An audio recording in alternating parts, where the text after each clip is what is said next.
Guys, welcome back to my channel. तो आज के इस वीडियो में हम बात करने वाले हैं सीजन ऑफ ब्लॉसम की थर्ड पार्ट के बारे में। पिछले पार्ट में हमने देखा था कि हान सो मंग जो यून को कहती है कि क्या तुम मेरी मॉडल बन सकते हो, और उससे वो कहती है कि तुम मुझे सोच के बताना, और साथ में हमें कार्ड भी देती है कि मुझे कहाँ पर आना है। इसके बाद हम क्लास का सीन देखते हैं। यहाँ पर यूनमी सो रही होती है। अब उसके पास जिमिन आता है और कहता है कि तुम ठीक हो, अगर तुम ठीक नहीं हो तो चलो मैं तुम्हें नर्स के पास ले चलता हूँ। वो उसकी तबीयत को देख रहा होता है और कुछ देर में हमें पता चलता है कि वो जिमिन नहीं, वो सुनहे थी। सुनहे उसे कहती है कि तुम ठीक तो हो ना, चलो मेरे साथ, मुझे तुमसे कुछ बातें करनी है। अब वो दोनों साइड में आते हैं और वो कहती है कि आखिर तुम पागल जैसा क्या हरकत कर रही हो, मतलब तुम उन दोनों लड़कियों को आगे क्या बताना चाहती हो, तुम उन दोनों को उल्लू बना सकती हो बट मुझे नहीं। आखिर तू जेमिन को आखिर क्यों इग्नोर कर रही है, मेरी वजह से? मैं उसे लाइक करती हूँ इसलिए। वो कहती है कि मुझे नहीं पता कि तुझे यकीन में कैसे दिलाओ कि मैं सच्ची में जिनियों को पसंद करती हूँ। यूनमी और सुने जब बात कर रहे होते हैं ये सब बातें जिनियों और उसके साथी भी सुन लेते हैं। उसके फ्रेंड्स बहुत ज्यादा खुश हो जाते हैं, बट वो लोग ये भी सोचते हैं कि आखिर ये जेमिन का मसला क्या है। इसके बाद ये दोनों आ जाते हैं क्लास में। क्लास में वो दोनों गर्ल्स भी होती है जो कि इनकी न्यू नई फ्रेंड बनी होती है। ये चारों जा रहे होते हैं लंच के लिए, और ये दोनों जब जा ही रहे होते हैं तभी वहाँ पर जिनियोंग भी आ जाता है। अब जिनियोंग को देख के सुने उसे बड़ा ही पसंद दिखाती है। अब वो दोनों एक दूसरे को घूर घूर कर देख रहे होते हैं। सुने को यून में खींच के लेके जाती है। यून वापस आती है और जिनियोंग को सॉरी कहती है क्योंकि उसकी वजह से उसका फोन गिर गया था। वो कहता है कि तुम्हें सॉरी बोलने की कोई जरूरत है नहीं, जिसे सॉरी बोलना चाहिए वो तो बोल ही नहीं रही। यून में कहती है कि देखो वो लड़की दिल की बहुत अच्छी है। वो कहता है कि हाँ, मुझे साफ साफ दिख रहा है कि कितनी अच्छी है। ये दोनों की बातें हान सो मंग भी सुनती है और वो सुन के सोचती है कि फर्स्ट इम्प्रेशन ही लास्ट इम्प्रेशन, मतलब कि उसके बिहेवियर की वजह से उसका जो फर्स्ट मीटिंग होता है वो हमेशा ही उसको याद रहता है। अब वो हामिन के बारे में सोचना स्टार्ट कर देती है। हामिन उसे कहता है कि आखिर तुम्हें पेंटिंग करती क्यों हो? तो वो कहती है कि इससे मुझे बहुत ज्यादा खुशी मिलती है और ये एक तरफ से फन भी आता है। वो कहता है चलो अच्छा है, तुम्हारे पास चॉइस तो है, मेरे पास वो भी नहीं। मेरे को बस अपने पढ़ाई में फोकस करना है और भाई ज्यादा से ज्यादा नंबर लेके आना है, ताकि मेरी माँ मेरे छोटे भाई को पढ़ाई के लिए ज्यादा फोर्स ना करे। हामिन को किसी ने कुकीज गिफ्ट दिए थे। अब वो बहुत ही खुश होकर उसे खोलता है और बाद में उसे पता चलता है कि उसमें तो भाई कर्स वाले ही कुकीज होते हैं, जिसे देख के उसे बहुत ज्यादा गुस्सा आता है और देन उस कुकी को फेंक देता है। उस कुकी के पास एक नोट भी था जिसे वो ध्यान नहीं देता। फिर हामिन कहता है कि उसके उतने फ्रेंड्स भी नहीं है, जो फ्रेंड्स हैं वो भी सारे मतलबी हैं, उनको सिर्फ काम से ही मतलब होते हैं।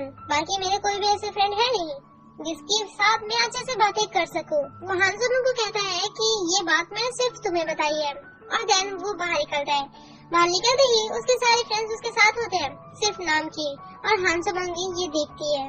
इसके बाद हमारा सीन प्रेजेंट में आता है। यहाँ पर स्कूल की छुट्टी हो चुकी होती है, सभी लोग जा रहे होते हैं और यूनमी हमारे जेमिन से बात कर रही होती है, बट जेमिन की नजर सिर्फ हान सो मंग में होती है। वो सोच रहा होता है उसके बारे में। यूनमी उससे बात तो कर रही होती है बट जेमिन की नजर सिर्फ हान सो मंग में होता है। वो कहता है कि मैं तुमसे कल बात करता हूँ। वो भाग के जाता है और दूर से उसको देख रहा होता है, और दिन बारिश भी स्टार्ट हो जाती है और फिर वहाँ पर जो यंग आ जाता है छाता लेकर, जिसके साथ हमारी हान सो मंग चली जाती है। जेमिन को उसकी माँ का मैसेज आता है। वो कहती है कि कैसे हो, अगर तुम फ्री होते हो तो प्लीज मुझे कॉल करना। और फिर यहाँ से जेमिन अपने पास्ट के बारे में सोच रहा होता है। जब वो छोटा था तो उसकी माँ उसे स्टडी करवा रही होती है, अब उसे वो अच्छे से नहीं कर पा रहा होता है। जेमिन की माँ एक शुरू से ही उसके ऊपर पढ़ाई की बर्डन डालती थी। अब यहाँ पर हामिन आता है अपना मार्क्स लेके और दिखाता है उसके ग्रेड बहुत ज्यादा अच्छे थे, जिससे उसकी माँ भी खुश हो जाती है। और वो अपनी माँ से एक प्रॉमिस मांगता है कि प्रॉमिस करो कि आप जेमिन को अकेले छोड़ दोगी, मतलब जो वो करना चाहता है उसे करने दोगी। हामिन सच्ची में एक बहुत अच्छा भाई था। कभी भी जेमिन का जब भी गलती होता था तो उसके बदले वही मार खाता था। सीन प्रेजेंट में आता है। यहाँ पर जेमिन अपने फादर के साथ मिलता है। वो अपने फादर को बताता है कि वो एक पर्सन के साथ मिला जो कि उसके भाई के बारे में बहुत अच्छी तरीके से जानता है। शायद हमें पता चले कि मेरे भाई के साथ हुआ क्या था, पर उसका फादर कहता है कि मैंने तुम्हारे भाई के सारे फ्रेंड से पूछा था बट उन्हें कुछ भी नहीं पता और उन्होंने कुछ देखा भी नहीं था, तो अच्छा हुआ कि तुम भी ये सब बातों में ध्यान मत दो और अपने काम करो। और वो पर्सन और कोई नहीं हमारी हान सो मंग होती है। दूसरी तरफ हम हान सो मंग को देखते हैं जो कि अपने फ्रेंड के साथ बैठकर ड्रिंक कर रही होती है। उसका फ्रेंड उसे कहता है कि इतना सारा ड्रिंक मत करो, पर वो कहती है कि कोई बात नहीं। फिर वो कहता है कि हांसोमंग मैं तुमसे कुछ बात पूछ सकता हूँ क्या? वो कहती है हाँ जरूर। सो वो कहता है कि हामिन है कौन? मतलब तुम जब देखो हामिन की ही बात करती हो। तो हांसोमंग बताती है he is my first love और उसे गुजरे हुए 6 साल हो चुके हैं। जेम कहता है कि सॉरी मुझे लगता है कि मुझे ये पूछना नहीं चाहिए था क्योंकि इससे तुम्हें हर्ट हो सकता था।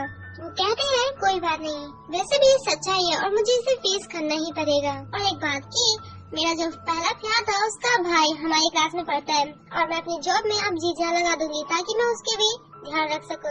नेक्स्ट डे का सीन देखते हैं। यहाँ पर टीचर्स आते हैं और कहते हैं कि आर्ट रूम को साफ करना है, उसके लिए हमें कुछ बच्चों की जरूरत पड़ेगी। यहाँ पर हांसोमंग कहती है कौन कौन बच्चा हमारी हेल्प करेगा, उसकी वो लिस्ट बना दी होती है। तो यहाँ पर कोई भी पहले खड़ा नहीं करता अपना हाथ, फिर बाद में यूनमी खड़ा करती है और उसे देख के जेमिन खड़ा करता है। उसे देख के उसका फ्रेंड योंगचुक भी करता है और योंगचुक को देखकर यूनमी की न्यू फ्रेंड यूरी एंड जीहाई भी हाथ खड़ा करती है।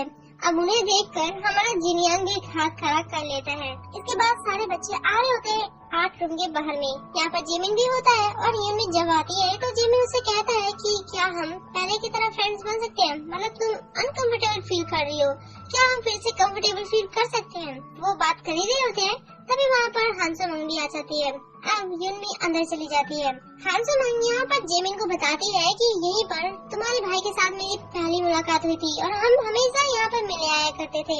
वो कहता है कि आखिर क्यों यहाँ पर क्यों आते थे? तो वो कहती है क्योंकि हमें खाली वक्त गुजारना बहुत अच्छा लगता था लोगों से दूर रहकर। और साथ में ये भी बताती है कि हामिन के भी फ्रेंड्स नहीं थे और मेरे भी फ्रेंड्स नहीं थे। जेमिन को भी पता चल गया होता है कि हामिन के बारे में इसे बहुत कुछ पता है। वो कहता है कि सॉरी मैं आपको बताना भूल गया, दरअसल मैं आपका मॉडल बनने के लिए तैयार हूँ बट मेरी कुछ शर्तें हैं। और इन दोनों को बातें करता हुआ यूनमी अंदर से देख रही होती है। जिन्हें यूनमी को देख कहता है कि कितना अजीब है ना। यूनमी कहती है क्या मतलब क्या अजीब है? वो कहता है कि तुम मुझे लाइक करती हो, मैंने सुना है कई बार। यूनमी कहती है कि क्या बकवास कर रही हूँ। जिनियन कहता है कि ये सच्चाई है, मैंने तुम्हें बहुत बार ये बोलते हुए देखा है कि तुम मुझे लाइक करती हो। अब यूनमी बहुत ज्यादा घबरा जाती है कि इसे भी ये बात कैसे पता चल गई और वो सोचती है मन में कि भाई अब क्या होने वाला है। और धनीश के साथ ये पार्ट एंड होता है। Thanks for watching.